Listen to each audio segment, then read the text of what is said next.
Today I'm going to address the elephant in the room. We're inundated with the completely baseless messaging that America is a racist country mainly towards blacks, ignoring all the facts on the ground right now. The fact is, in 2021, white people are the ones facing the real racism.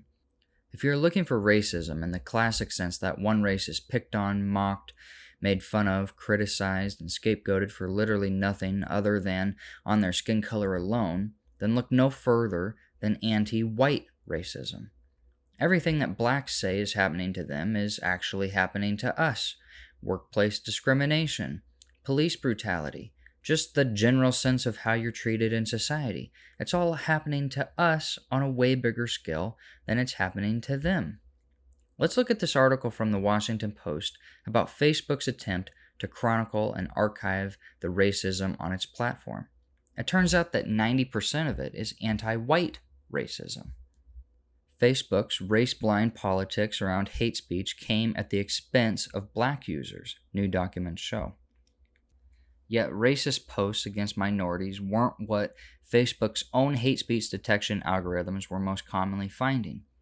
The software, which the company introduced in 2015, was supposed to detect and automatically delete hate speech before users saw it. Publicly, the company said in 2019 that its algorithms proactively caught more than 80% of hate speech.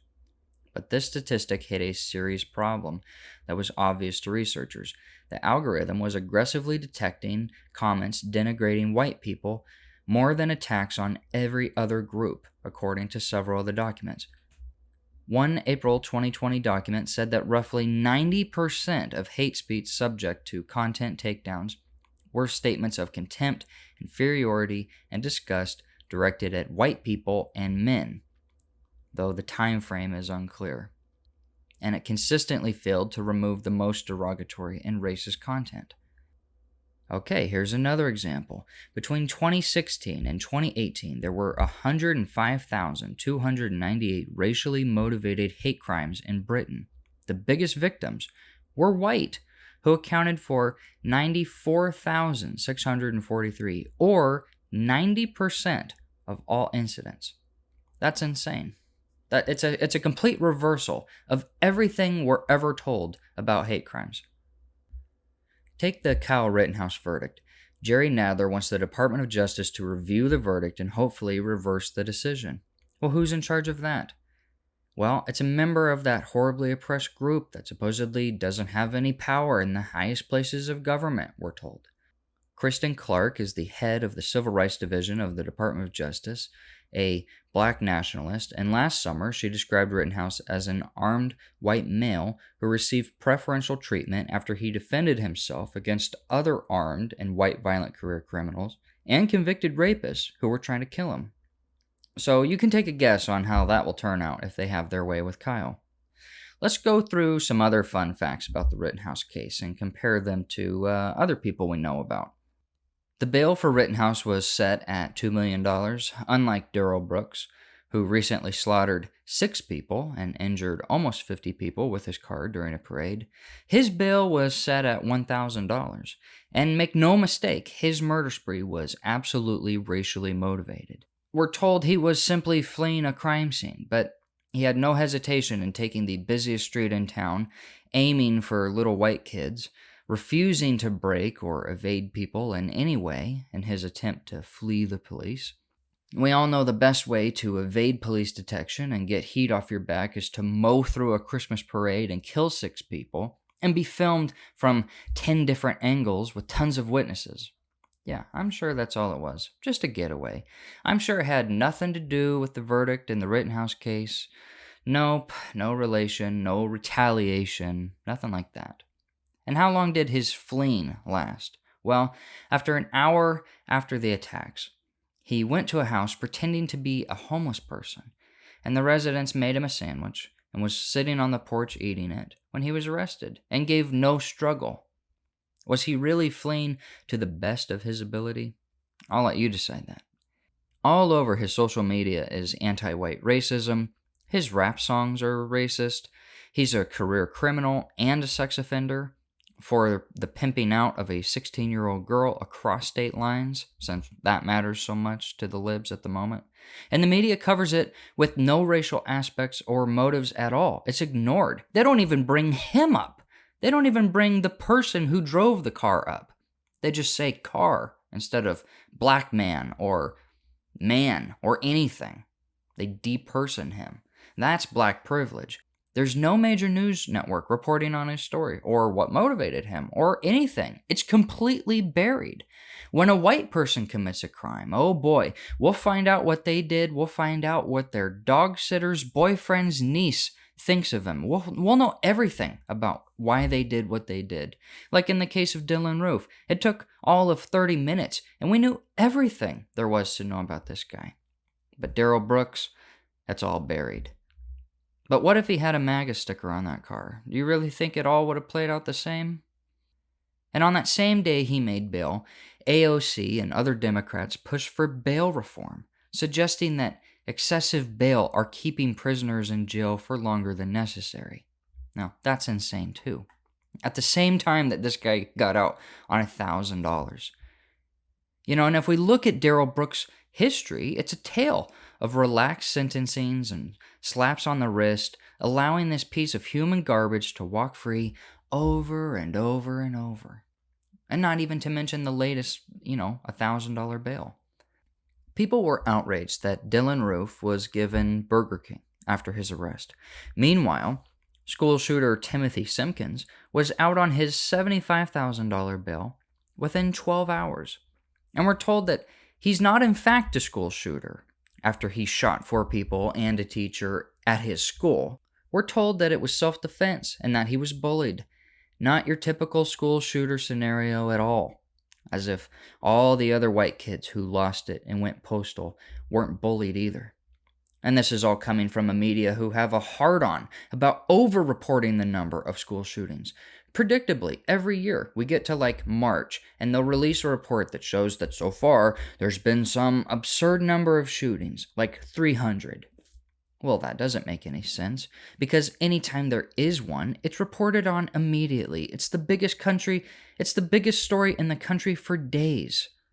So logistically, it doesn't even follow that there are that many shootings. The numbers are made up. Someone kills themselves at 2 a.m. in the school parking lot. Well, that's a school shooting. A shooting across the street, completely unrelated to the school, gets reported as a school shooting because the school was made to evacuate. Bullet holes show up in the school building, and that's reported as a school shooting. No one's hurt, but that's a school shooting. The security guard has an accidental discharge of his gun, and no one's hurt. But you guessed it, it's all defined as school shooting. So when it benefits their narrative, a school shooting can be defined as anything at all. But when a black kid brings a gun to school, then pulls it out in a fight and kills 3 people, including his teacher, and shot some of those people in the back, well, then it's not actually a school shooting. It's just a frustrated black man dealing with the broken system. I want to share a thread I saw on Twitter that explains these differences in coverage. First, though, to set this up, we have to play a clip from the local police department following the aftermath of the Darrell Brooks massacre. Keep in mind here that they have to have known the actual total number of the victims. When almost 50 people get hit by a lunatic and all of them have to go to the hospital, you don't say 20 people got hit. They know the real numbers and behind-the-scenes info. But look at how this is reported on the police. The vehicle struck more than 20 individuals. Some of the individuals were children, and there were some fatalities as a result of this incident. We will not be releasing information on fatalities at this time while we are working on notifying the family members of the deceased. This is pre-scripted code speak for we cannot release any information until the Department of Justice and FBI grants permission. And you've heard that exact script before numerous times. This all comes from the Department of Justice, CRS, the Community Relations Service. Look it up. CRS is the only federal agency dedicated to working with community groups to resolve community conflicts and prevent and respond to alleged hate crimes arising from the differences of race, color, national origin, gender identity, sexual orientation, religion, or disability. The CRS Rapid Response Team are the folks who tell Twitter or all other media to delete content, hence why this happened and was removed. An eyewitness in Waukesha appears to explain details of the tragedy while not knowing he's on live television because he gave out information that even the sheriff didn't give out. The CRS, a component of the DOJ, serves as America's peacemaker for communities in conflict by mediating disputes and enhancing community capacity to independently prevent/resolve future conflicts. Trust me, they don't want you to know how this works, and this guy includes a clip that was the initial public briefing by Waukesha Mayor Sean Riley and Police Chief Daniel Thompson.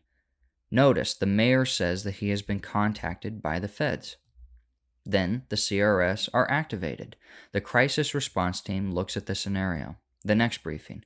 This is the announcement after the CRS instructs everyone to shut it down. Note that the CRS advised to have Thompson speak alone. The Waukesha police chief is black. The CRS will make him the face of their words.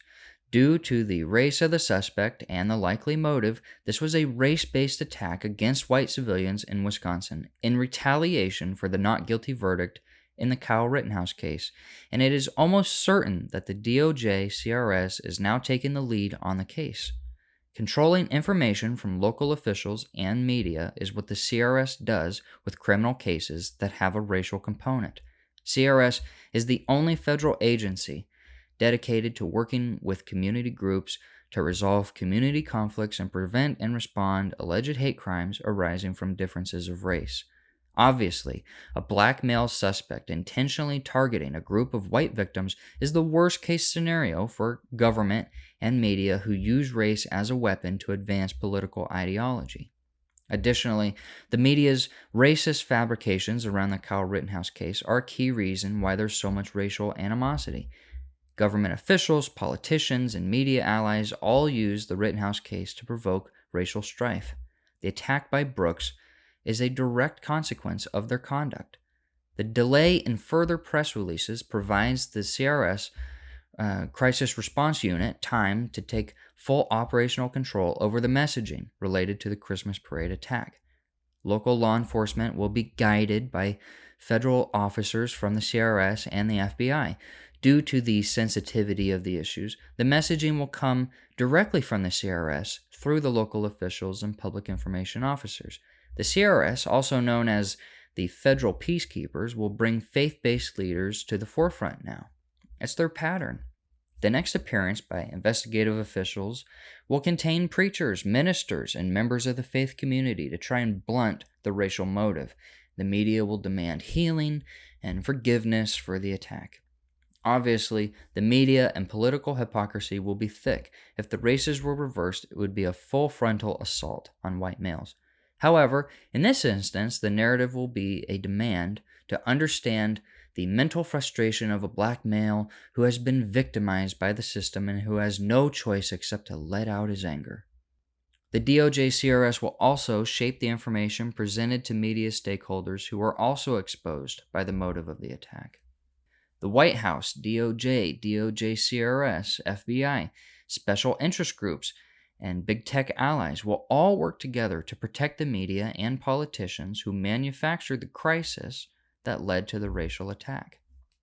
It's insane to me that at this point, with everything we see around us, that there are still people, in fact, the vast majority, who can't recognize it for what it is.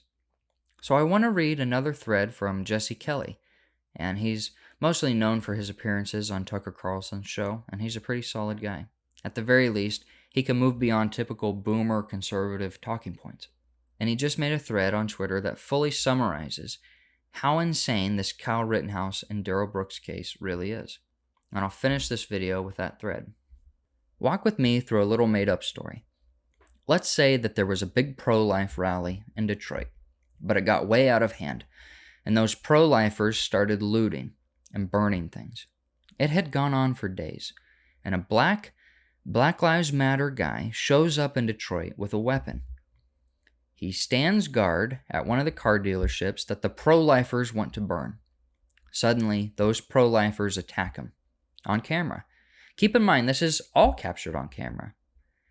He uses his weapon to defend himself, and 2 pro-lifers end up dead. Now pause this story for a moment. How is this man handled? Let's skip right past the wouldn't be charged obvious stuff and think about how he'd be handled. A book deal? No question. Courtside seats as LeBron's guest at a Lakers game? Definitely. Fluffy interviews on every news station. Almost undoubtedly would be drafted to run for office. He'd speak at the next DNC convention. They'd build him a statue or 2. But let's say, just for the sake of argument, that he is put on trial and he gets acquitted. And let's say that in this scenario that we had a Republican president, and this GOP president has made several statements about out-of-control black nationalists, naming this guy.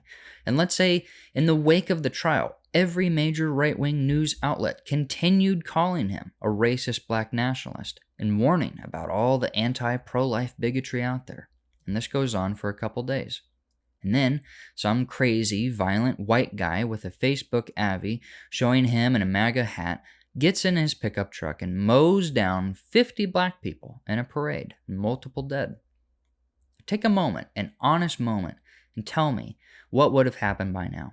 Imagine the media coverage. It would still lead every program. The Republican president would be impeached over it. Don't argue. You know that he would. There would be congressional hearings already scheduled. The FBI would have multiple people in custody. Friends and family members of the killer would already be fired. Their children wouldn't be able to attend school. CNN would have a news crew on his mother's lawn. City after city would be up in flames from the rioting and looting. Multiple people would be murdered in the chaotic aftermath that followed. I'm not wrong about any of this. In fact, I'm probably underselling it. I could see Democrat-controlled areas flat out criminalizing wearing GOP gear.